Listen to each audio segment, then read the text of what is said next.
आप कर्म करते हैं, फिर भी आप दुखी क्यों हैं? क्या आपका कर्म कर्म है या फिर दुष्कर्म है? सही कर्म का ही सही फल मिलता है। लेकिन सही कर्म करें कैसे? सही कर्म होता क्या है? दोस्तों, आज मैं आपको एक कहानी सुनाने जा रहा हूँ। इस कहानी के माध्यम से आज आप यह समझ जाएंगे कि कर्म क्या होता है। क्योंकि हर एक इंसान का कर्म ही उसके सुख और दुख का भागी होता है। सही कर्म उसके सुख का भागी होता है और गलत कर्म उसके दुख का भागी होता है। एक बार की बात है, महात्मा गौतम बुद्ध जी के एक शिष्य ने यह प्रश्न किया कि हे भगवान, कर्म क्या है? महात्मा गौतम बुद्ध जी मुस्कुराए और उन्होंने जवाब दिया, वत्स, मैं तुमको एक कहानी सुनाने जा रहा हूँ। इस कहानी के माध्यम से तुम सभी शिष्य यह समझ जाओगे कि कर्म क्या है। एक राजा था। वह अपने मंत्री के साथ देश का भ्रमण करने निकला। भ्रमण करते करते राजा और मंत्री एक बाजार में पहुंच गए। उस बाजार में राजा का ध्यान एक दुकानदार के ऊपर गया। उस दुकानदार को देखते ही राजा के मन में न जाने क्यों यह विचार आया कि मैं इस दुकानदार को कल फांसी की सजा दे दूं। यह बात राजा ने अपनी मंत्री को बताया। मंत्री कुछ बोले उससे पहले राजा उस दुकानदार के दुकान के सामने से आगे निकल चुके थे और दूसरी बातें करने लगे। मंत्री बहुत ही चिंतित हो गया। यह बात समझ नहीं पा रहा था कि दुकानदार की गलती क्या है। दुकानदार से बिना कुछ बात किए, बिना कुछ सोचे समझे महाराज ऐसा फैसला लेने के बारे में क्यों सोच रहे हैं? राजा और मंत्री भ्रमण करने के बाद राजदरबार वापस चले गए। मंत्री को रात भर नींद नहीं आई। सुबह जगने के बाद मंत्री एक साधारण प्रजा का रूप बनाकर उस दुकानदार के पास गया और उस दुकानदार से पूछा, तुम क्या बेचते हो? दुकानदार ने जवाब दिया, मैं चंदन की लकड़ी बेचता हूँ। फिर मंत्री आसपास के लोगों से दुकानदार के बारे में पूछना शुरू किया। सबने जवाब दिया कि दुकानदार किसी से बोलता नहीं है, हमेशा दुखी रहता है। मंत्री को बात समझ में आ गई। मंत्री फिर वापस दुकानदार के पास गया और उस दुकानदार से पूछा, तुम दुखी क्यों रहते हो? दुकानदार ने बताया, मैं दुखी इसलिए रहता हूँ क्योंकि मेरे दुकान पर लोग आते हैं, चंदन की लकड़ियाँ सूंघते हैं और बोलते हैं, बहुत ही सुंदर है, बहुत ही अच्छी महक है, लेकिन कोई खरीदा नहीं है, इसलिए मैं बहुत दुखी रहता हूँ। मंत्री दुकानदार की बात सुनकर खुद भी भाव विभोर हो गया। कोई भी दुकानदार दुखी क्यों न हो अगर उसके दुकान का कोई भी सामान खरीदा ना जाए जबकि सामान में कोई कमी न हो। मंत्री सोचने लगा कि यह दुकानदार अपने दुखों के वजह से इतना दुखी रहता है, परंतु राजा इस दुकानदार को फांसी पर क्यों लटकाना चाहते हैं? अर्थात राजा के मन में आए हुए विचार का उत्तर अभी तक मंत्री को नहीं मिला था।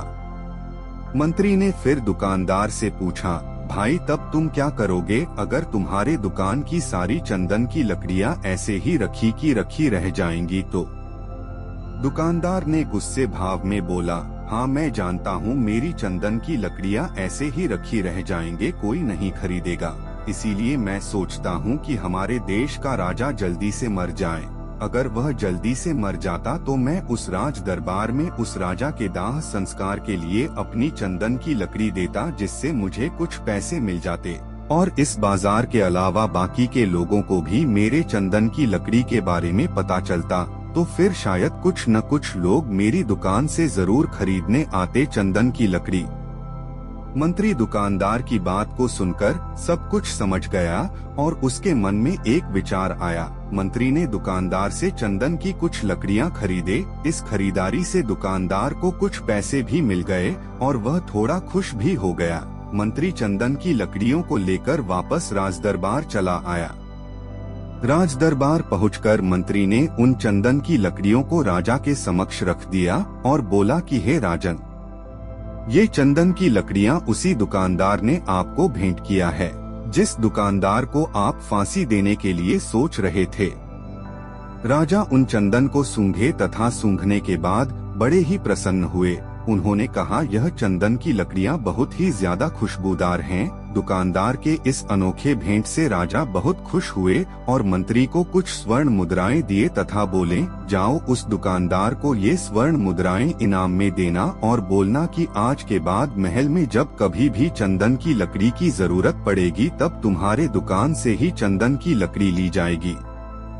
मंत्री जी मुस्कुराने लगे तथा यह सोचने लगे कि अब तो राजा के मन में उस दुकानदार को फांसी देने का विचार आ ही नहीं सकता, क्योंकि अब तो हमेशा राज दरबार के लिए चंदन की लकड़ियों का इंतजाम की जिम्मेदारी उस दुकानदार को जो मिल गई है।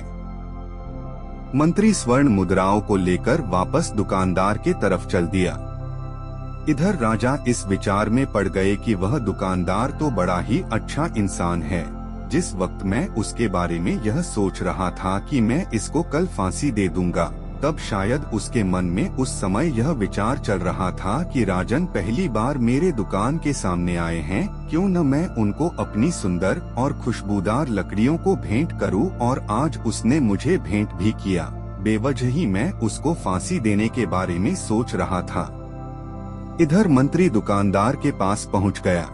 मंत्री ने राजा के द्वारा दी गई स्वर्ण मुद्राओं को दुकानदार को देते हुए कहा कि जिन चंदन की लकड़ी को कल मैं खरीद कर लेकर गया था, उन चंदन की लकड़ियों को राजा ने बहुत पसंद किया और इनाम के तौर पर तुमको यह कुछ स्वर्ण मुद्राएं दिए हैं। दुकानदार बहुत ही खुश होने लगा। साथ ही साथ मंत्री ने उस दुकानदार को यह भी बताया कि अब आज के बाद राज दरबार में जब कभी भी चंदन की लकड़ियों की जरूरत पड़ेगी तो सारी चंदन की लकड़ियां तुम्हारी दुकान से ली जाएगी। दुकानदार मंत्री की बात सुनकर बहुत ही खुश हो गया। मंत्री ने दुकानदार से पूछा, क्यों भाई, तुम तो राजा के बारे में इतना बुरा भला सोचते थे, लेकिन राजा देखो तुम्हारी कितना चिंता करते हैं। राजा कितने अच्छे हैं। राजा अपनी प्रजा के बारे में कभी भी गलत नहीं सोचते हैं। दुकानदार मंत्री की बात से सहमत हो गया और बहुत दुखी हुआ। दुकानदार मंत्री से बोला, मैं कितना गलत सोचता था राजा के बारे में। राजा तो बड़े ही अच्छे हैं, बड़े ही भले राजा हैं। भगवान करे कि राजा की बहुत ही लंबी आयु हो। यह बात सुनकर मंत्री भी बहुत खुश हुआ। फिर मंत्री वहां से वापस राजदरबार को चला गया और यहीं पर महात्मा गौतम बुद्ध जी ने इस कहानी को समाप्त कर दिए। फिर अपने शिष्यों से उन्होंने पूछा कि अब बताओ कि कर्म क्या है। किसी शिष्य ने कहा कर्म बोले हुए शब्द है, किसी शिष्य ने कहा कर्म वाणी है, तो किसी ने कहा कर्म सोच है, तो किसी ने कहा कर्म भावना है, वगैरह वगैरह। अपने सारे शिष्यों का जवाब सुनने के बाद महात्मा गौतम बुद्ध जी ने बताया कि कर्म हर एक इंसान की खुद के विचार होते हैं। हमारे विचार जैसे रहेंगे हम वैसे ही कर्म करेंगे और उन्हीं विचारों के द्वारा किए हुए कर्म हमारे सुख और दुख के लिए उत्तरदायी होंगे। अर्थात हमारे विचार अगर गलत है तो हमारे द्वारा किए हुए कर्म भी गलत होंगे तथा इसका परिणाम भी गलत निकलेगा। परिणाम स्वरूप हम दुखी रहेंगे। अगर हमारे विचार सही रहेंगे तो हम सही कर्म करेंगे, सही कर्म करेंगे तो फिर सही फल मिलेगा, जिससे हम सुखी रहेंगे। इस कहानी से हमने यह सीखा कि अगर हमारे विचार सही रहेंगे, निष्पाप रहेंगे, तो उन्हीं निष्पाप और सही सोच की वजह से लिया फैसला सही होगा। जब सही फैसला लेंगे तब वह हमारे द्वारा की हुई सही कर्म होगे। जब सही कर्म होगे तो सही परिणाम मिलेगा, जिसके वजह से हम सुखी रहेंगे, हम खुश रहेंगे। तथा इसी जगह पर अगर हमारे विचार गलत रहेंगे तो हमारे द्वारा लिए गए फैसले भी गलत होंगे और किया गया कर्म भी गलत होगा, जिसे दुष्कर्म कहा जाता है। और उन्हीं दुष्कर्म के वजह से परिणाम भी गलत मिलेगा। जब दुष्परिणाम मिलेगा तब हम दुखी रहेंगे, परेशान रहेंगे।